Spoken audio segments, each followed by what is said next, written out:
dan terus menerus mendahulukan syahwatnya. Cek aja kita masing-masing ya. Al-insan ala nafsihi basirah. Setiap orang tahu dengan dirinya sendiri-sendiri.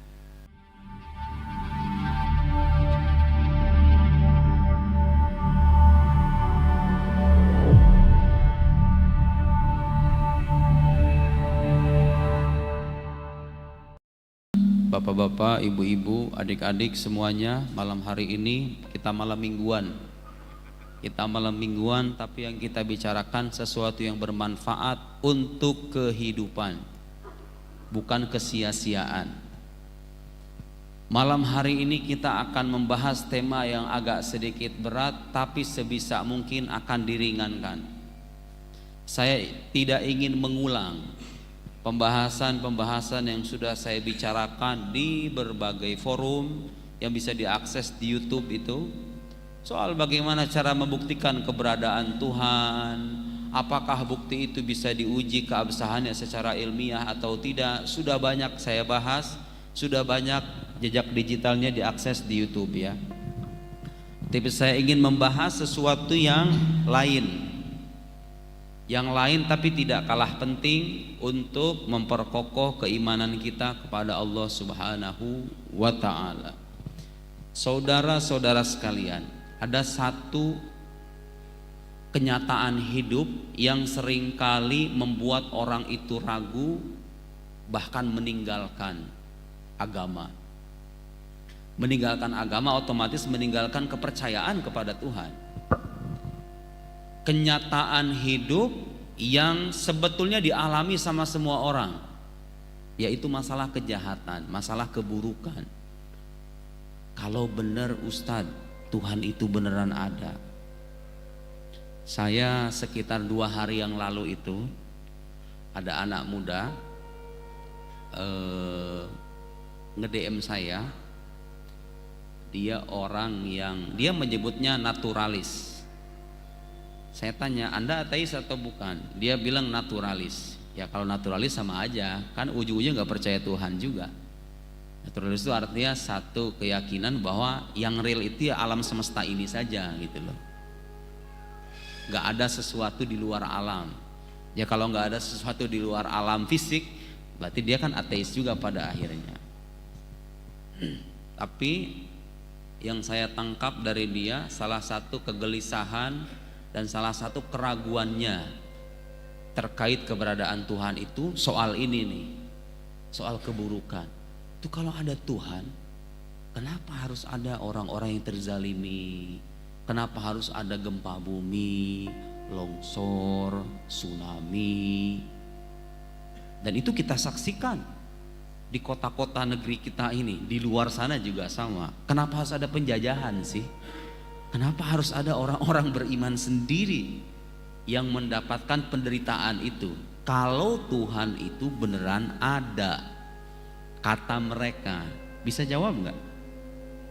Kalau seandainya ada orang, Bapak, dari anak muda, kalau yang dosen mungkin dari mahasiswa, kalau nggak dari anak kita, Pak, kalau Tuhan itu beneran ada, kenapa itu ada orang-orang yang terlantar di luar sana? Ada anak-anak kecil tidak berdosa, tapi dia hidup menderita. Dipertanyakanlah kemudian keadilan Allah Subhanahu wa ta'ala, kemudian keberadaannya disangsikan dan seterusnya. Nah, dalam perdebatan ilmiah ini dikenal dengan problem of evil, mushkilatus syarr. Dan sudah banyak karya-karya yang membahas ini. Saya bawakan salah satu yang bagus, tapi ini bahasa Arab ya. Gak ada terjemahannya dalam bahasa Indonesia. Saya beli waktu di Mesir. Ini buku bagus banget, Mushkilatus Syarr wa Wujudullah. Meskipun seorang penulisnya bukan seorang ahlus sunnah dalam arti 100%. Saya tidak ingin membahas itu sekarang, tapi poinnya adalah kita tidak diajarkan untuk fanatik.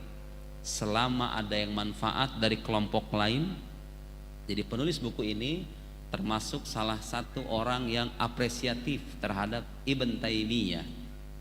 Tapi meski demikian, kita mengakui kelebihan sekalipun itu datang dari luar kelompok kita. Selama muslim, dia adalah muslim, punya kontribusi, kita akui.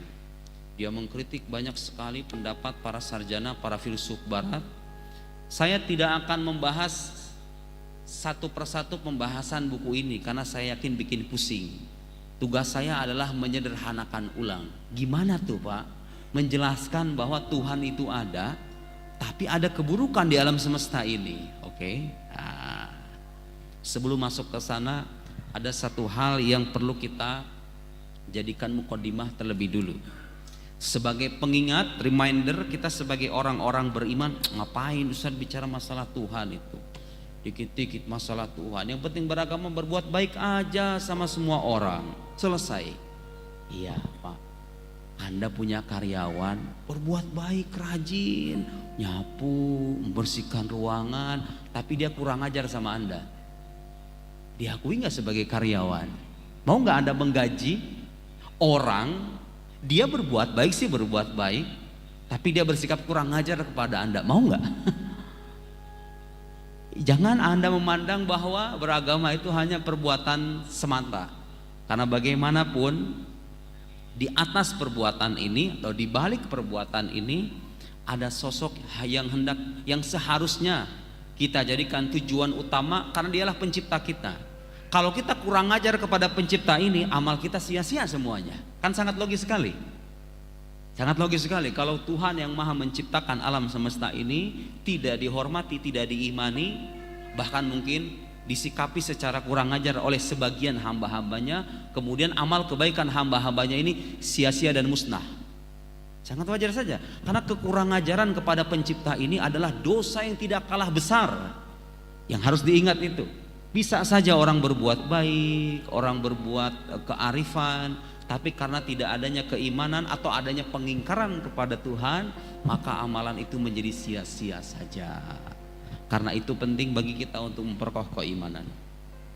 Saya kutipkan dari Ighatsatul Lahafan min Masaidis Syaitan. Lagi-lagi ini karangan ulama, muridnya Ibnu Taimiyah, Ibnu Qayyim Al-Jauziyah. Di dalam buku ini ada bagian tertentu yang memandang sinis para perziarah kubur, ya. Karena Ibnu Taimiyah dan murid-muridnya punya pandangan semacam itu yang dianut sama saudara-saudara kita dari kelompok Salafi. Tapi saya bukan orang fanatik, lihat. Di Al-Azhar kita tidak ajarkan untuk fanatik, mentang-mentang dari aliran sana kita buang semuanya. Tidak. Selama ada yang bagus kita ambil, ada yang kurang baik kita tinggalkan. Yang salah dikritik, yang bening kita ambil. Kita begitulah seharusnya pelajar. Pokoknya tidak ada kata keberhasilan bagi seorang pelajar yang dalam hatinya tertanam fanatisme dan kebencian. Tapi ingat, harus ada panduan yang jelas, jangan semuanya diambil ya. Harus ada seleksi, harus ada filterisasi. Kata Ibnu Qayyim Al-Jauziyah, dengarkan karena ini kutipan bagus sekali. Kullu udwin min a'dha'il badan, setiap anggota tubuh kita itu Pak, tangan, kaki, mata, kepala, khuliqa li fi'lin khas, diciptakan untuk perbuatan tertentu.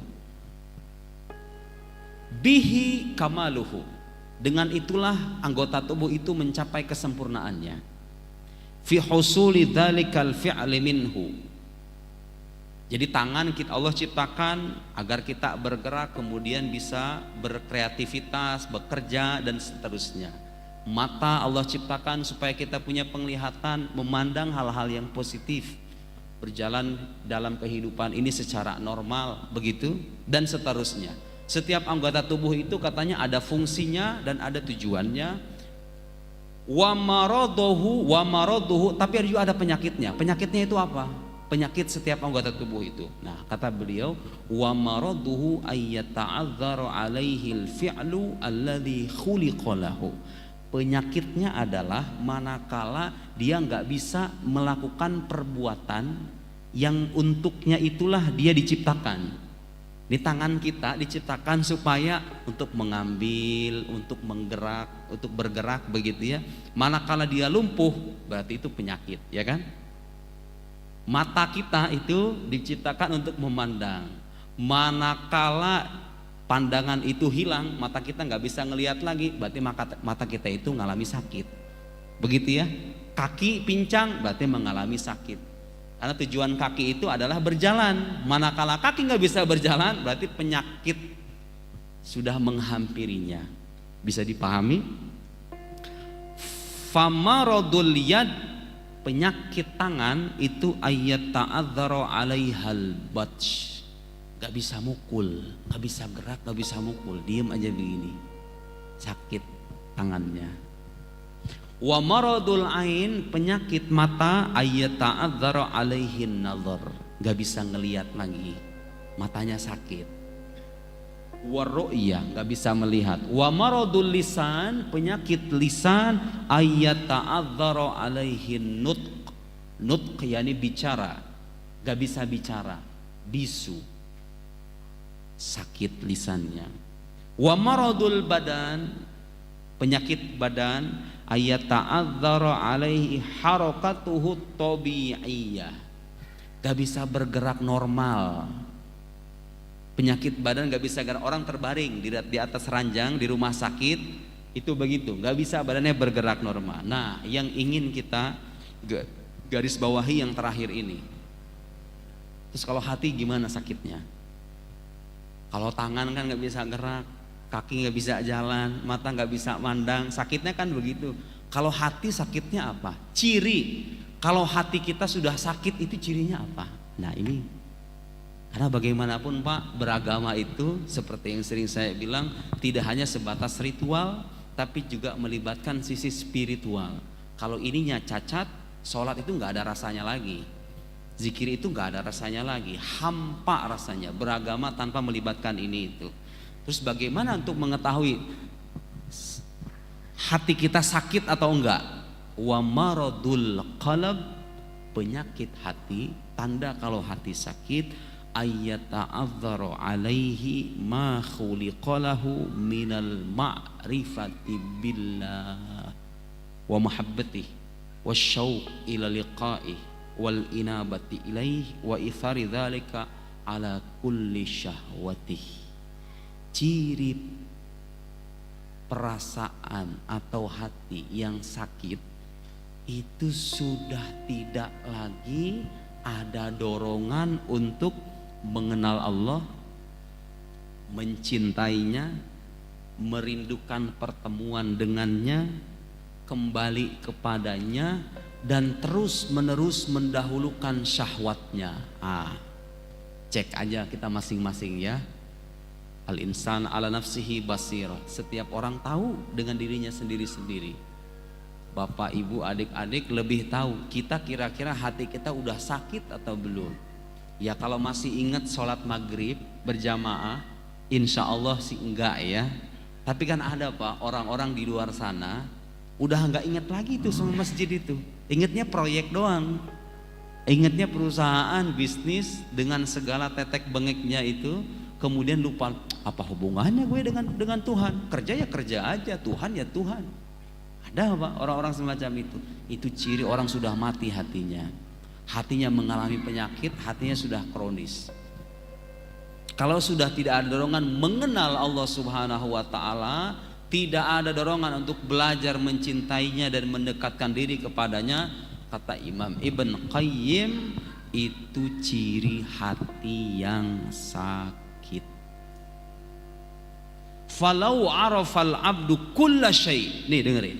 Seandainya ada seorang hamba yang tahu segala sesuatu, wawasannya luas, gelarnya profesor, walam ya'rif rabbah, tapi dia nggak mengenal Tuhannya, nggak belajar akidah, boro-boro cinta sama Tuhannya, kenal sama akidahnya juga enggak, mendalami, memahami akidah saja tidak. Bagaimana orang bisa cinta kepada Tuhan kalau dia sendiri tidak mengenal dasar-dasar akidah ketuhanan? Betul nggak?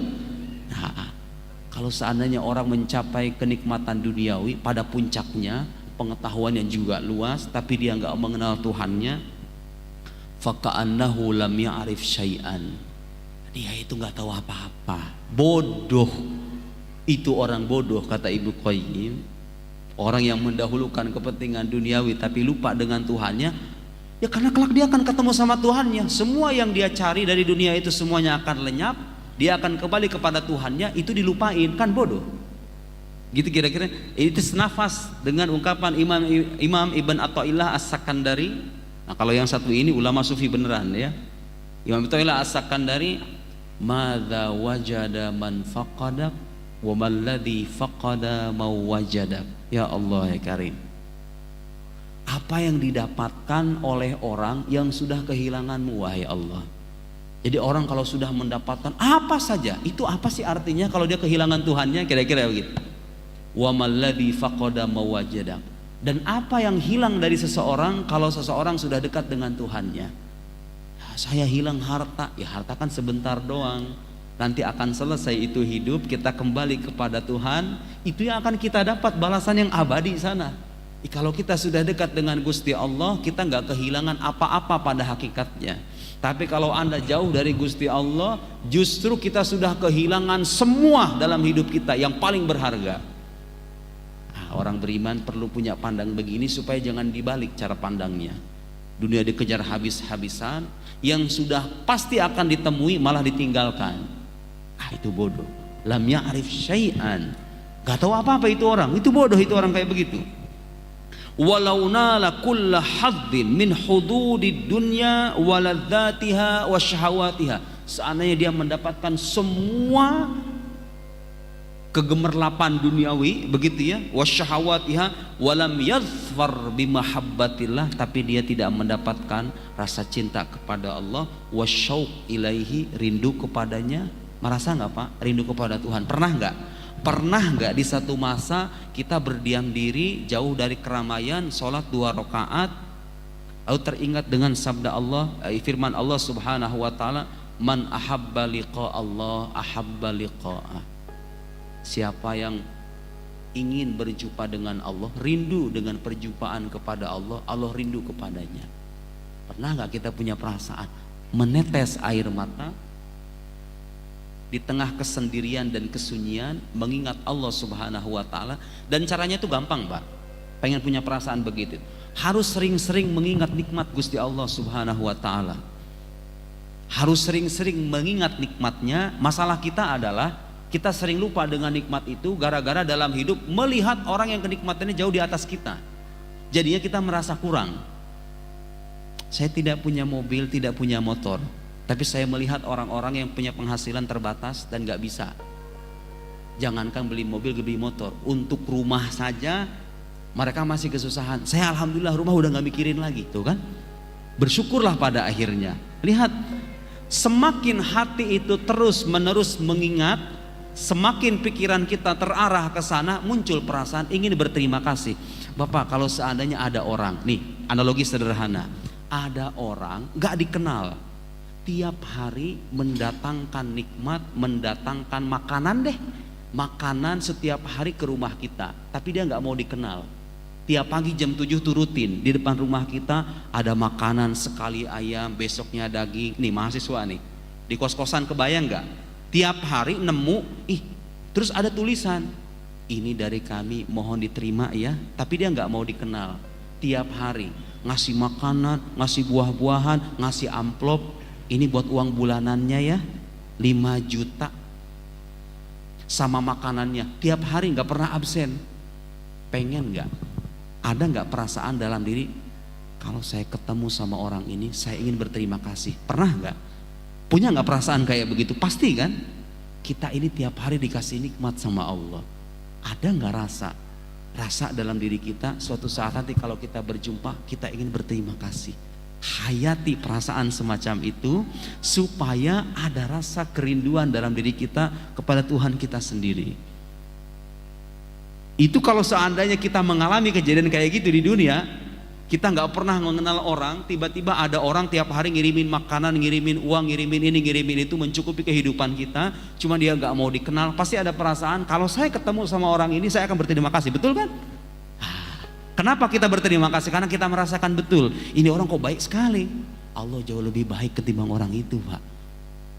Semua nikmat yang kita dapat tuh kalau kita renungkan, dari mulai tangan, dari mulai mata, dari mulai kepala, kemudian kaki, apalagi dengan nikmat makan, nikmat memandang, nikmat terap. Tahu terap kata orang Sunda, selesai makan gitu ya, sendawa.